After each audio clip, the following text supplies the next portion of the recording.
Hi, boys and girls. Come on in. Welcome to Mimi's Reading Corner. I'm glad you found me again.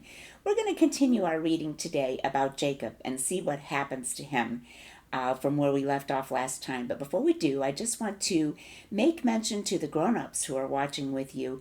Maybe you might want to browse this YouTube channel, Bible Study Sing-Along with Mimi and Meemaw. There are some shorts that are very short, a minute or just a little over, that are kind of interesting, and you might like to watch them. They are by myself, Mimi, and also Meemaw. So just look around and see what you might find that might be helpful in helping teach your kids about God's Word. Now let's continue. The Bible verses that we are reading from, or that this book has been written about, is from Genesis chapter 29, verse 13, through Genesis chapter 31, verse 55. And we want to continue here where we left off last time. Remember, Laban had deceived Jacob. He thought he was marrying Rachel. He got her older sister Leah, and now he was going to work another 7 years in order to be able to marry the one he truly loved, Rachel. That's a total of 14 years. And when the 14 years had passed by, Jacob desired to return again to Canaan. But Laban was unwilling to let him go. For while you have been with me, he told Jacob, the Lord has blessed me for your sake. When Jacob insisted that he needed to provide for his own family, Laban agreed to let him have a part of the cattle and sheep and goats. These Jacob separated from Laban's flocks and herds and placed in the charge of his sons. He continued to have charge of Laban's flocks, but he kept his own at a distance of 3 days' journey from Laban's home. And God blessed Jacob and increased his possessions until soon he became rich. He bought camels and donkeys and owned many servants. And God gave him 11 sons and 1 daughter. I got to keep reading because he actually had 12 sons. We'll get to that, I'm sure. When Jacob's riches increased, Laban's sons became envious of him. They said that he had gotten his riches dishonestly. Laban too began to feel unkindly toward him. Then the angel of God spoke to Jacob in a dream and comforted him. I am the God of Bethel, the angel said, where you anointed the heap of stones and where you made a vow to me. The time has come for you to return again to your people in Canaan. I will be with you. Jacob remembered that Laban had been unwilling before to let him go when he expressed a desire to return to his father. Now he feared that Laban would not allow him to take his daughters, Leah and Rachel, to far off Canaan, so he decided to go away secretly. He waited until Laban went to shear his sheep.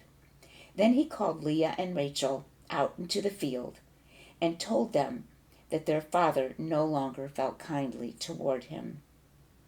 He told them also that God had talked to him and charged him to return again to Canaan. And they replied, We are ready to go with you, for our father has sold us. They believed that God was with Jacob. Busy days followed in which Jacob prepared to start out on the long road over which he had traveled 20 years before. The sheep and the goats and the cattle and the camels and the donkeys were all collected from the fields where they had been grazing on tender grass. The servants drove the animals while Jacob's wives and children rode on camels. Across the fields they went and onto the road which wound along the lonely wilderness, where wild mountains rose on one side and dreary desert sand stretched far away on the other side. Finally, they came to a camping place in Mount Gilead, where they stopped to rest. But he must not forget that things were happening back at Haran. Someone told Laban that Jacob had gone away and taken all of his possessions. Laban was angry because Jacob had departed, and he was still more vexed with him, more angry with him, because he had stolen away in secret. I shall overtake him, thought the angry man, and possibly he planned to compel Jacob to return again to Haran. He took with him several men and hurried in pursuit of Jacob's company. For 7 days they followed fast, and at last they saw the tents which Jacob had pitched in Mount Gilead. But before they reached the place, God spoke to Laban and warned him not to harm Jacob. This warning from God caused Laban to feel less angry toward Jacob, and soon their quarrel ended. What's a quarrel? Their argument, their fight. It ended. Afterward, Jacob set up a stone for a pillar, and the other men gathered stones together in a heap. Laban called this heap of stones Mizpah, which means a watchtower. And he said to Jacob, "May God watch over us while we are absent from one another."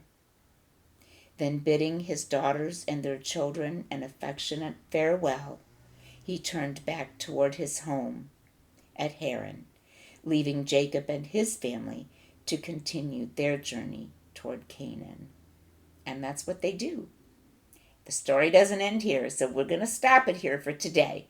But the next time we're together, we'll see what else happens in the future of Jacob and his family. So until we see each other again, if you can't read, boys and girls, it's okay. Have someone read to you. I just want you to keep reading.